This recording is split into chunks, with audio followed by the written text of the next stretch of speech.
Hello छात्रों, क्या हाल चाल है आपसे लोग को। आपसे लोग मस्ती में हो। तो आज हमसे लोग पढ़ने के लिए जा रहे हैं angle of deviation, angle of fridge and refractive index of prism. Angle of deviation कहने का मतलब क्या कि जब प्रिज्म पे जब रे ऑफ लाइट जब इंसिडेंट होता है तो कितना एंगल से डेविएट हो जाता है, अर्थात कितना एंगल से विचलित हो जाता है, वो पढ़ने के लिए जा रहे हैं। एंगल ऑफ प्रिज्म मतलब कि प्रिज्म का कोण कितना होता है वो पढ़ने के लिए जा रहे हैं। और रिफ्रैक्टिव इंडेक्स मतलब कि आप प्रिज्म का जो अपवर्तनांक है, आप प्रिज्म किसे कहते हैं, ये सभी बात मैं इस लेक्चर में बताऊंगा। क्योंकि ये लेक्चर मैं लेकर के नहीं आने वाला था, क्योंकि जो मेरा स्टूडेंट लोग ये बोला क्या सर मतलब कि आपका जो लेक्चर होता है यूट्यूब पे वो एक नंबर होता है और उसमें मैं पूरे प्योर समझ में आ जाता है। इसी कारण से मैंने ये लेक्चर लेकर के आया, नहीं तो मैं ये लेक्चर लेकर के नहीं आता था। बहुत स्टूडेंट रिक्वेस्ट किया कि नहीं सर इसका लेक्चर फाइनली बना दीजिए। इसके बाद मैंने आपसे लोग के लिए आज ये लेक्चर बनाना स्टार्ट कर दिया। ठीक, तो एंगल ऑफ डेविएशन सबसे पहले प्रिज्म बताते हैं कि प्रिज्म क्या है, इसके बाद उसके ऊपर रे ऑफ लाइट को इंसिडेंट करवाते हैं, इस बार हर एक बात बताएंगे। और ये जो बोर्ड के पॉइंट ऑफ व्यू से जो है ये मोस्ट इंपोर्टेंट क्वेश्चन है। बोर्ड के पॉइंट ऑफ व्यू से क्या है, बहुत इंपोर्टेंट क्वेश्चन है। आप सभी लोग भी जानते होंगे, देखते होंगे क्वेश्चन बैंक, तो उसमें आपको ये बात दिखाई देता होगा कि जो प्रिज्म से कोई ना कोई क्वेश्चन पूछ ही लेता है। चलिए ठीक है, ये क्या है प्रिज्म। प्रिज्म समझिए अब आखिर बाबू प्रिज्म होता क्या है, समझाते हैं आपको। देखिए जैसे कि प्रिज्म जो है दो प्लेन सतह का क्या है, कॉम्बिनेशन है। दो प्लेन पारदर्शी पदार्थ का कॉम्बिनेशन है। क्या है, दो प्लेन पारदर्शी पदार्थ का कॉम्बिनेशन है, जो इधर से भी इस साइड से भी ऐसे घुमा रहेगा, ऐसा है। फिर ये जो सामने वाला जो ये जो पार्ट देख रहे हैं ये भी बंद होगा इधर से, और नीचे से ये भी बंद होता है, और उसी को हम क्या कहते हैं, प्रिज्म कहते हैं। देखिए जैसे कि ऐसा है अपना, अब ये जो है ये अपना क्या है, एंगल ऑफ प्रिज्म, जिसे ए कहते हैं। क्या कहते हैं, एंगल ऑफ प्रिज्म को ए कहते हैं। ओके, तो यहां पे देखिए सबसे पहले कि एक रे ऑफ लाइट जो है, एक रे ऑफ लाइट इस प्रिज्म पे क्या किया है, इंसिडेंट किया है। क्या किया है, आपतित हुआ है। ये इंसिडेंट रे है। क्या है, ये इंसिडेंट रे है। ओके, अब जब इस प्रिज्म पे यदि इंसिडेंट किया, यदि ये प्रिज्म नहीं होता बाबू तो उसके बारे में सोचिए, यदि ये प्रिज्म नहीं होता तो ये रे ऑफ लाइट कैसे निकल जाता, ये सीधा निकलते चला जाता या नहीं निकलते चला जाता निकलते हुए। ओके, फिर से देखिए, यदि ये प्रिज्म है तो प्रिज्म में जैसे ही ये रे ऑफ लाइट इंसिडेंट हुआ तो क्या होगा, ये डेविएट होगा, क्योंकि ये अपने रास्ते से क्या होगा, विचलित होगा। अब कितना कौन से विचलित होगा उसके बारे में मेरे पास कोई नॉलेज नहीं है। तो सबसे पहले मुझे क्या डालना पड़ेगा, क्योंकि लॉ ऑफ रिफ्रैक्शन आप लोगों ने पढ़े होंगे, तो इस पे क्या डालना पड़ेगा, एक नॉर्मल, अभिलंब जिसे क्या कहते हैं, अभिलंब। तो इस पे मैंने एक नॉर्मल डाल दिया। मैंने एक इस सतह पे इस पे क्या, नॉर्मल कैसा होना चाहिए, परपेंडिकुलर होना चाहिए। तो मैंने नॉर्मल डाल दिया। आपसे लोग ये जानते होंगे, जब प्रकाश की किरण, ये क्या है नीटा 1 और इसका क्या रिफ्रैक्टिव इंडेक्स नीटा 2, ये जो है रियर मीडियम है। क्या है, ये रियर है, और ये क्या है बाबू, डेंसर है। क्या है, डेंसर मीडियम है। डेंसर मीडियम है मतलब ये विरल माध्यम है और ये क्या है, सघन माध्यम। आपसे लोग जानते होंगे जब प्रकाश की किरण विरल माध्यम से सघन माध्यम में जाती है तो क्या होता है, अभिलंब की ओर मुड़ जाता है। सीबीएसई बोर्ड और आईसीआईसी बोर्ड वाले आपसे लोग सुनिए, when the ray of light incident on the material, then the ray of light is bent towards the normal। जब प्रकाश की किरण यदि कोई मटेरियल के ऊपर इंसिडेंट होता है तो किधर नॉर्मल, किधर बेंड कर जाता है, नॉर्मल की ओर। तो ये रे ऑफ लाइट कैसे इंसिडेंट कर गया, ऐसे इस सतह पे क्या कर गया, इंसिडेंट कर गया।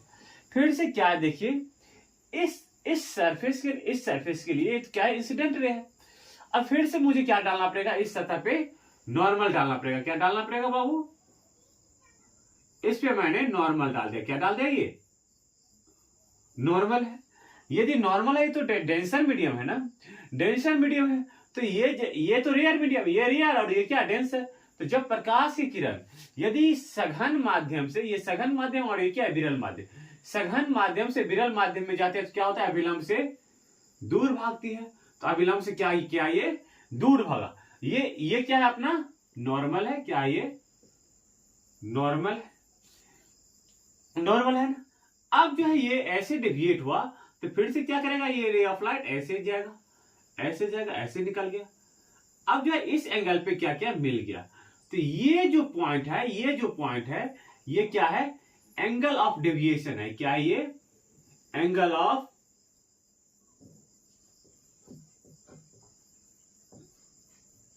Of deviation. इसी डेल्टा को हम विचलन कोण कहते हैं। क्या कहते हैं बाबू, विचलन कोण। क्या है ये, विचलन कोण है, एंगल ऑफ डेविएशन। एकदम क्लियर फिगर नोट डाउन कीजिएगा, क्या क्लियर फिगर। ओके, अब समझिए कि ये जो है, देखिए ये इस एंगल को क्या करेंगे, एंगल ऑफ इंसिडेंस I, इसको क्या कहेंगे, एंगल ऑफ रिफ्रैक्शन R1, और ये भी तो देखिए इसे हम क्या कर दिए R2, और इससे जो ये जो एंगल है, ये नॉर्मल से जो ये निकल रहा है, ये एंगल ऑफ इमर्जेंट, जो कितने एंगल से जो रे ऑफ लाइट जो है इस प्रिज्म से इमर्ज हो रहा है, मतलब निकल रहा है, तो ये क्या है, एंगल ऑफ इमर्जेंट है, एंगल ऑफ इमर्जेंट। मतलब कितने कोण से लेंस से अपवर्तन के बाद कितने कोण से विचलन हुआ, तो ये विचलन कोण है, जिसे क्या कहेंगे, विचलन कोण। ये मतलब इतने से एंगल से ये क्या क्या निकला है, और इसे क्या कहेंगे, इमर्जेंट रे कहेंगे। क्या कहेंगे बाबू, इमर्जेंट रे कहेंगे। ओके, विचलित किरण कहेंगे। क्या है ये, विचलित किरण है। ये सभी बात आप सभी लोग ने समझ गए ना, समझ गए, कोई दिक्कत नहीं ना। कहीं से यदि कोई दिक्कत हो तो आप बताइएगा मुझे, ठीक। अब इसे कह दीजिए, ये जो एंगल है इसे del 1 और इसे क्या del 2 कह दिए। नहीं दिखाई दे रहा है ना। इसे यहां से एरो ले लें क्या, इसे क्या कह दिए, फिगर थोड़ा गड़बड़ हो गया, फिगर ए वेरी सॉरी यार। ओके, इसे क्या बोल देते हैं, del 2 कह देते हैं। आपसे लोग देख रहे हैं, क्या ये del 2 है, क्या ये del 2 है। ओके, चलिए अब देखिए, और ये क्या है, डेल है, ये क्या है, del 1 है, और ये क्या है, del 2 है, और ये एंगल ऑफ प्रिज्म है। क्या है ये, एंगल ऑफ प्रिज्म है। इसे इस पॉइंट को P कह देते हैं, इस पॉइंट को क्या कह देते हैं, Q कह देते हैं। ये A है ही, और इसे क्या कह देते हैं, L कह देते हैं। कोई दिक्कत नो। प्रिज्म के बारे में मैंने बता दिया। एंगल ऑफ डेविएशन क्या होता है, एंगल ऑफ डेविएशन ये होता है बाबू, यहां से रे ऑफ लाइट इस प्रिज्म पे इंसिडेंट हुआ, और ये कितना एंगल से विचलित हो गया, मतलब कि अपना रास्ता को चेंज कर दिया, वही क्या कहलाएगा, वही कहलाएगा angle of deviation. Okay, figure समझ में आया ना, फिगर समझ में आ गया तो ये बात समझ में आ जाएगा। ओके, फिर से आप देखिए, लिखिए इन, नेमिंग तो कर दिए हैं, P ऐसे P कह दीजिए, ऐसे Q कह दीजिए, तो इसे क्या कर दीजिए, R कर दीजिए। In rectangle P R Q L। देखिए ध्यान से बाबू समझिएगा तो आसान बात है। P R Q L क्या है, P R Q L क्या है, एक आयताकार सतह है। कैसा बाबू सतह है, आयताकार। तो हम से लोग रेक्टेंगल का हम ये जानते हैं कि sum of in front angle in a rectangle equal to 180 degree, अर्थात चतुर्भुज के आमने सामने के कोण को क्या कहते, कोण का योग कितने के बराबर होता है, 180 डिग्री। तो लिख दीजिए एंगल ए, थोड़ा नजदीक लिखते हैं, थोड़ा डेविएशन बड़ा है। एंगल ए प्लस क्या, एंगल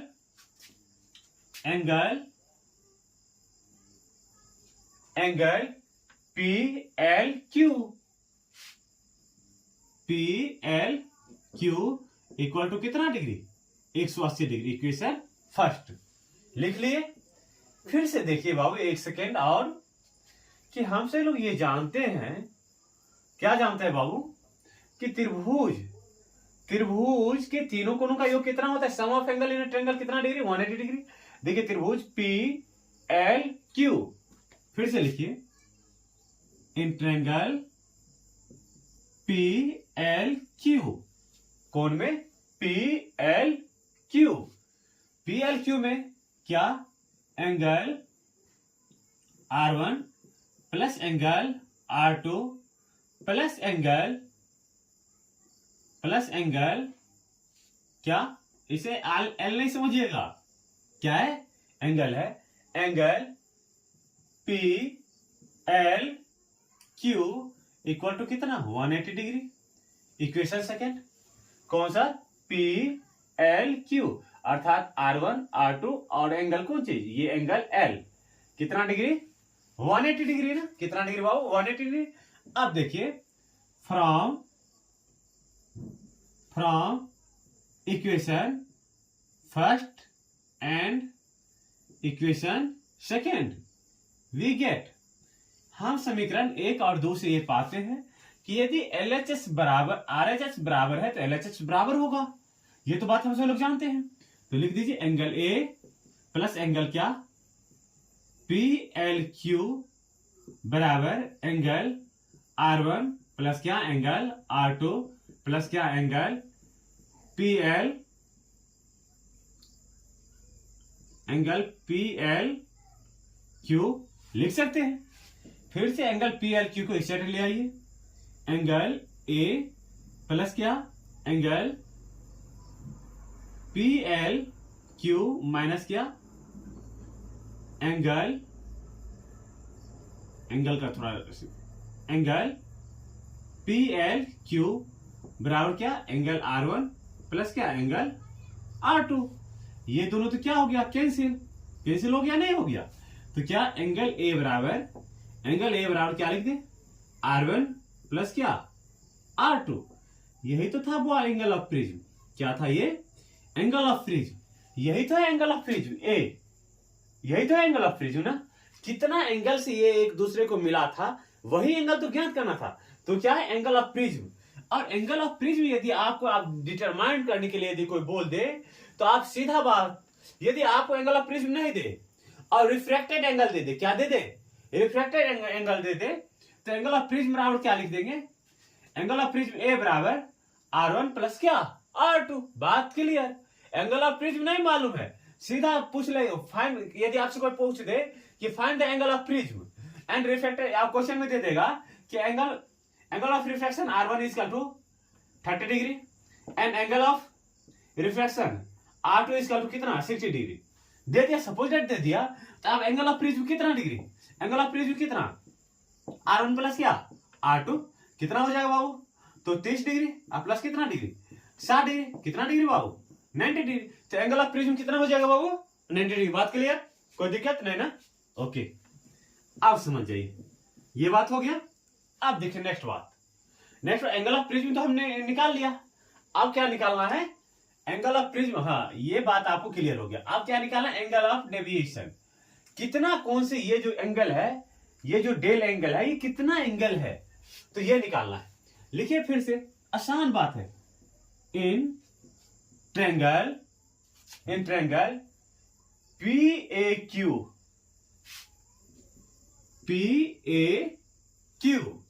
PAQ में क्या लिख दूं बाबू, एक से लोग आप सब लोग जानते होंगे त्रिभुज के बाह्य कोण बराबर होते हैं अंतः सम्मुख कोण के। तो ये क्या है त्रिभुज के बाह्य कोण, और ये क्या है डेल 1 और डेल 2 क्या है इसका अंतः कोण है, डेल 1 और डेल 2 क्या है अंतः कोण है।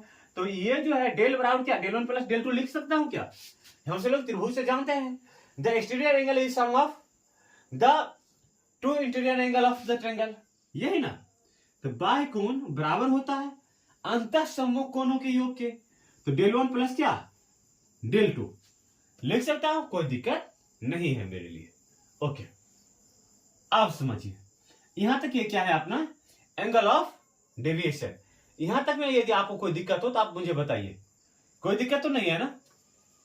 यहां तक यदि आपको एनी प्रॉब्लम, नो सही है, ओके। चलिए इक्वेशन इसे हम क्या कह देते हैं, फर्स्ट सेकंड ले लिए, इक्वेशन इसे थर्ड कह दिए, अब इसे क्या कह दे इक्वेशन फोर्थ कह देते हैं। क्या कह देते हैं इक्वेशन फोर्थ कह देते हैं। चलिए ठीक है, यहां तक तो कोई दिक्कत नहीं है ना आपसे लोग को, कोई दिक्कत नहीं। फिर से समझिए एक बात, आसानी बात समझिएगा बाबू, बहुत आसान बात है, बस एक बात मेरा समझ जाइएगा तो ये बात समझ जाइएगा। एंगल ऑफ डेविएशन, मानिए एक रे ये है, एक लाइन ये है और दूसरा लाइन ऐसे काट रहा है, तो क्या ये एंगल थीटा है, तो ये एंगल थीटा ही होगा ना बाबू, थीटा ही होगा ना, कोई दिक्कत नहीं। बात समझे?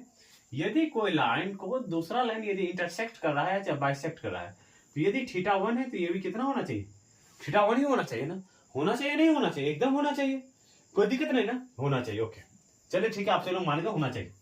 आप समझिए, यदि ये बात आप सभी लोग ने समझ गए तो यहाँ पे समझिए, यहाँ पे देखिए कि ये जो पॉइंट पी के बारे में स्टडी कीजिए, तो ये क्या नॉर्मल अपना क्या है नॉर्मल, और ये एक सीधा लाइन है। यहां से देखिए ये कि I बराबर क्या डेल 1 प्लस क्या R1 लिख सकता हूं क्या, I बराबर क्या डेल 1 प्लस क्या R1 लिख सकता हूं, कोई एंगल नहीं। देखिए ये कैसा लाइन है, ये एक ऐसा लाइन है, एक क्या बना है वो I बना हुआ है, और यहां से देखिए ये क्या है R1 है, और यहाँ क्या है डेल 1 है। क्या अब ये दोनों ये जो टोटल है ये I बराबर हम क्या R1 अब प्लस क्या डेल 1 लिख सकता हूं, लिख सकता हूं, क्योंकि आपसे लोगों ने पहले बोल दिए। लिखिए एट पॉइंट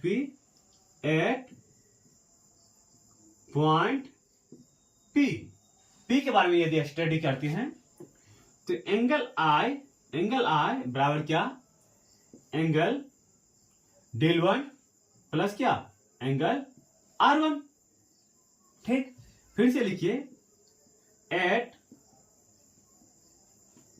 पॉइंट Q पे यदि बात करते हैं, कहां पे Q पे, यहां से देखिए फिर से यही बात है कि यहां से यदि ये लाइन यदि सीधी यदि निकल रहा है तो ये E बराबर क्या डेल 2 प्लस R2 लिख सकता हूं क्या, लिख सकता हूं फाइनली। तो E बराबर हम क्या लिख दें एंगल E बराबर एंगल ऑफ इमर्जेंट बराबर एंगल डेल 2 प्लस क्या R2। अब चलिए इक्वेशन इसे 5 कह देते हैं और इक्वेशन क्या 6 कह देते, क्या कह देते हैं 6, या इसी को एक सेकंड लिख दिए हटाओ, इसे एक बार मिटा लेता हूं, थोड़ा मिटा लेता हूं, क्योंकि यहां पे फिर से बार बार लिखना इक्वेशन बनाना अच्छा बात नहीं है। यहां से सबसे पहले डेल 1 का वैल्यू निकाल लीजिए, तो डेल 1 का क्या होगा, डेल 1 का वैल्यू एंगल I माइनस क्या एंगल R1, कोई दिक्कत नहीं ना। इक्वेशन इसे 5 कह दीजिए, फिर लिख दीजिए एट पॉइंट Q पे बात करते हैं, तो Q पे क्या लिखेंगे E बराबर डेल 2 प्लस क्या R2, E बराबर क्या लिख दू एंगल E बराबर क्या एंगल डेल 2 प्लस क्या एंगल R2 लिख सकता हूं। यहां से फिर से डेल 2 बराबर निकाल दीजिए, डेल 2 बराबर क्या एंगल E माइनस क्या एंगल R2, इक्वेशन 6। फिर से लिखिए, इतना दूर दूर नहीं लिखिए, थोड़ा नजदीक, थोड़ा है ना, कैलकुलेशन थोड़ा ज्यादा है, लिख दीजिए यहां पे फिर से। अब लिखिए फ्रॉम इक्वेशन, यानी तो लिख दीजिए put the value of del 1 and del 2 in equation 4,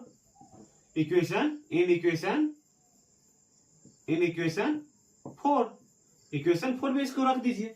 तो डेल बराबर क्या लिख दूं, डेल बराबर डेल 1 का वैल्यू क्या है एंगल I माइनस कौन चीज R1, एंगल I माइनस कौन चीज एंगल R1 प्लस क्या एंगल E माइनस कौन एंगल R2, लिख सकता हूं ना, लिख सकता हूं। ओके बाबू फिर से लिखिए, डेल बराबर क्या I प्लस क्या E माइनस क्या R1 प्लस क्या R2, लिख सकता हूं, यह एंगल लगा दीजिए।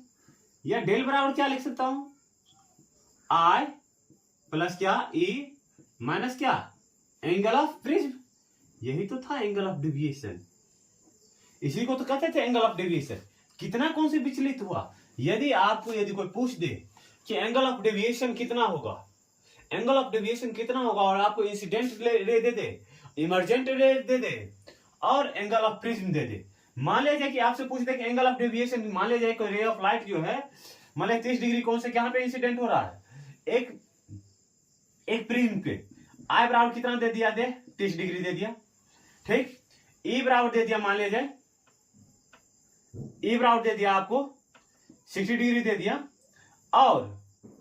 और एंगल ऑफ प्रिज्म जो है वो 45 डिग्री दे दिया। कितना डिग्री दे दिया? 45 डिग्री। तो क्या एंगल ऑफ डेविएशन आप नहीं निकाल सकते थे? एंगल ऑफ डेविएशन में ये वैल्यू डालिए, कितना 30 डिग्री प्लस कितना 60 डिग्री माइनस कौन कितना 45 डिग्री, कितना डिग्री हो जाएगा बाबू? 45। एंगल ऑफ डेविएशन क्या नहीं निकाल पाएंगे? निकाल पाएंगे एंगल ऑफ डेविएशन? फाइनली निकालेंगे आपसे लोग, मुझे विश्वास है कि आपसे लोग फाइनली निकालेंगे। ओके, मिटा दिया जाए इसे। ओके, अब चलिए एंगल ऑफ डेविएशन भी हमसे लोग निकाल लिए। अब क्या निकालना है? Refractive index. क्या निकालना है? एंगल ऑफ डेविएशन निकाल लिए, angle of deviation, angle of prism. अब क्या है? Refractive index of prism. यहां तक में यदि कोई दिक्कत हो तो आपसे लोग मुझसे क्वेश्चन कीजिए, नहीं है दिक्कत तो फिर से आगे हम बढ़ लेते हैं। लिखिए रिफ्रैक्टिव इंडेक्स ऑफ प्रिज्म क्या है? Refractive index of prism, refractive index of prism, prism का अपवर्तनांक। तो सबसे पहले पॉइंट पी पे हम क्या लगा देते हैं? स्नेल्स लॉ लगा देते हैं। क्या पे? पॉइंट पी पे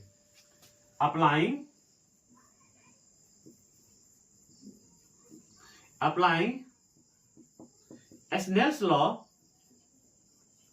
एट पॉइंट पी। कहां पे लगा दिए? पी पे स्नेल्स लॉ लगा दीजिए।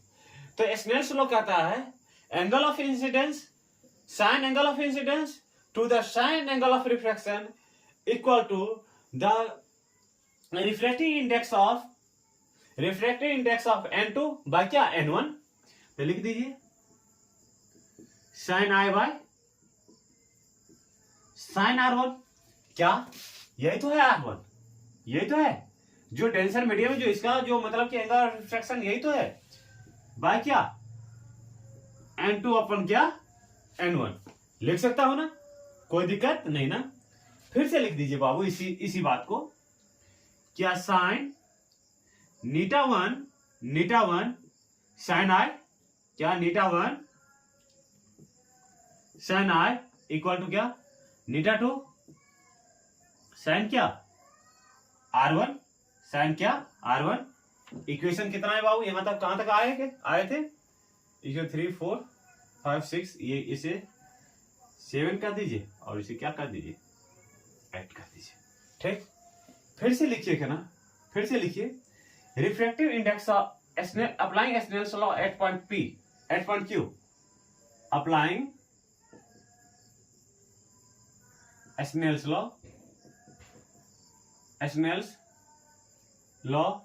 एट पॉइंट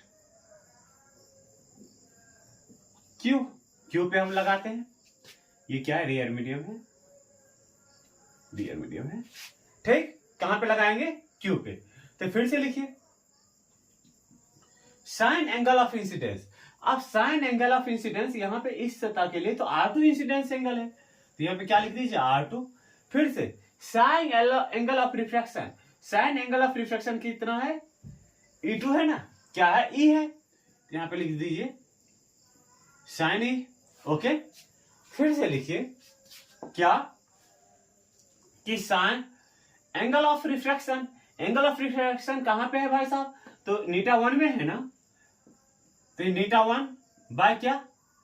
नीटा 2।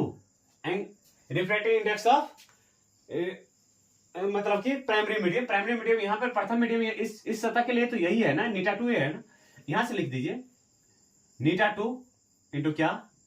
साइन r2 बराबर क्या? नीटा 1 साइन E। ओके, फिर से यहां पे देखिए कि यहां पे क्या लिख दूं? नीटा 2 साइन r2 बराबर क्या? नीटा 1 साइन। बाबू एक बात याद रखिएगा, 4 यहां पे लिख लीजिएगा, यानी तो यहां पे एक ग्राफ ही बता देता हूं। एक ग्राफ, थोड़ा इससे पहले एक ग्राफ समझिए और वो बात आपको मानना पड़ता है। जैसे कि ये ग्राफ है रिफ्रैक्टिव इंडेक्स का, प्रिज्म का। ये डेल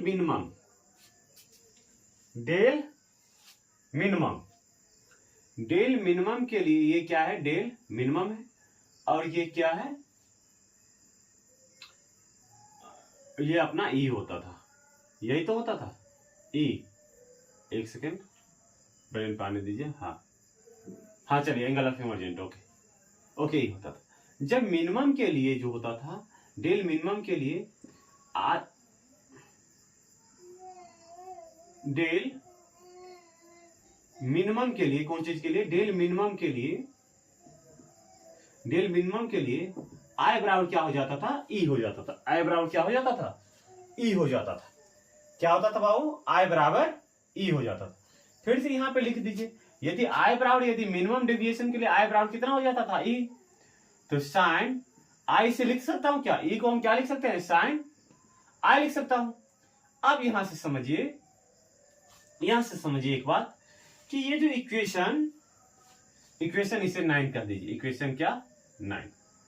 अब इक्वेशन 8 और 9 को देखिए, क्या इक्वेशन 8 और 9 को, इक्वेशन 8 और 9 को यदि हम देखें, किसको, 8 और 9 को, यहां पे लिखिए कि फ्रॉम इक्वेशन 8 एंड 9, 8 और 9 से यदि देखा जाए तो यहां पे जो है, यहां पे देखा जाए तो LHS क्या है, ये पॉइंट और ये दोनों क्या है, बराबर है। इसका मतलब RHS बराबर होगा। तो नीटा 2, यदि नीटा 1 साइन आई और यहां पे भी नीटा 1 साइन आई, इसका मतलब ये दोनों बात क्या है, बराबर है। तो नीटा 2 साइन R2 बराबर क्या, नीटा 2 साइन क्या, R1 लिख सकता हूं, फाइनली लिख सकता हूं। यहां से देखिए ना, ये पार्ट और ये पार्ट, ये दोनों में कॉमन है, दोनों में क्या है, बराबर है। इसका मतलब क्या, ये पार्ट और ये पार्ट ऑलरेडी बराबर हो जाएगा। बराबर होगा या नहीं होगा, होगा। अब यहां से देखिए, नीटा 2 से नीटा 2 कैंसिल। अब जो साइन से साइन, जो हम इसे लिख देते हैं कि साइन से साइन को एक तरीका से कैंसिल हम नहीं करते हैं, लिख देते हैं कि sine R2 is very small angle. क्या है, वेरी स्मॉल एंगल है। क्या है, small angle. Therefore sign R2 बराबर कितना, R2, और साइन R1 बराबर कितना, R1। तो फिर से इस बात को लिख दीजिए, साइन R2 बराबर कितना, साइन R1। यहां से फिर से R1 बराबर क्या, R1 बराबर क्या लिख दूं, R2 लिख दूं। R1 बराबर क्या मैंने प्रूव कर लिया, R2। यदि R1 बराबर, यदि R2 है, R1 बराबर R2 है, तो यहां से देखिए, यहां से देख, यहां पे देख लीजिए, ठीक है। यहां R1 बराबर क्या है, R2 है। तो क्या यहां पे आप R1 के, या तो इसे आप 2R1, या इसे आप क्या कर सकते थे, R भी कर सकते थे। ओके, अब देखिए, यहां तक में कोई दिक्कत आपको, एनी दिक्कत, एनी प्रॉब्लम, नो। अब लगाइए फिर से Snell's law at point P। Applying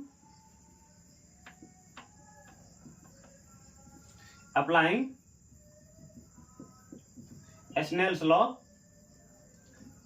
eight point P। P पे स्नेल्स लॉ लगाइएगा। तो P पे स्नेल्स लॉ भाई साहब हमने लगा चुका था।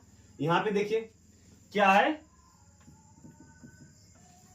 साइन I बाय क्या,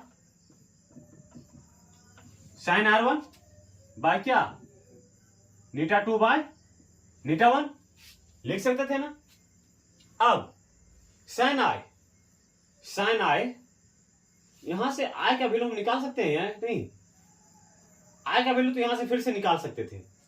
यदि आप सभी लोग, यदि परमिशन दे, तो यहां से हम इक्वेशन 7 से हम I का वैल्यू निकाल लेते हैं। यहां से लिख लीजिए,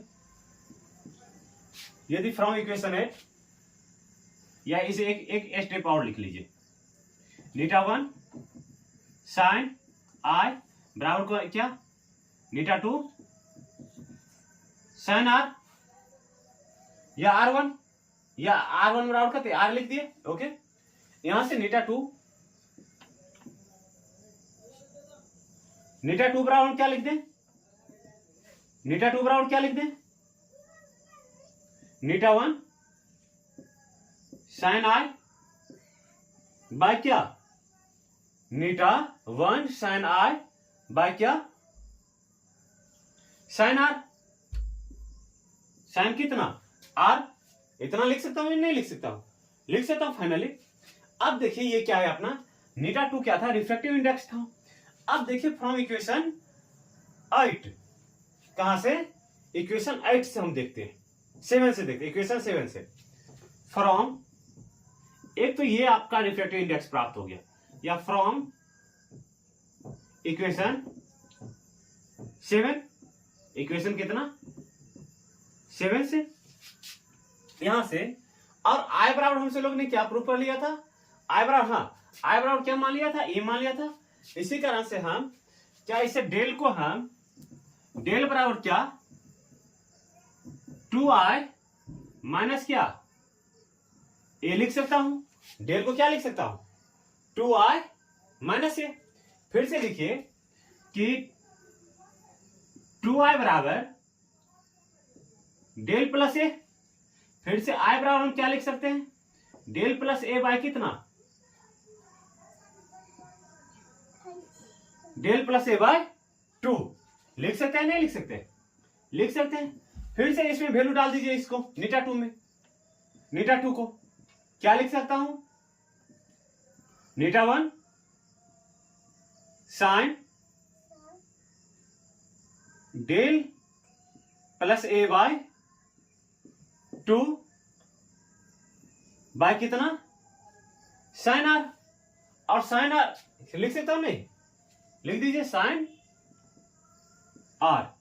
ये भी क्या था अपना रिफ्रैक्टिव इंडेक्स का अपना एक अनदर फार्मूला प्राप्त हो गया। यही था आपको angle of prism, angle of prism, deviation angle of prism, और क्या refractive index of prism. Thank you. यदि आपको बात नहीं समझ में आया तो फिर से एक बार बात और मैं बता देता हूं। देखिए कि यदि आपको क्या निकालना है, एंगल ऑफ प्रिज्म निकालना है, तो सबसे पहले एक चतुर्भुज लीजिए।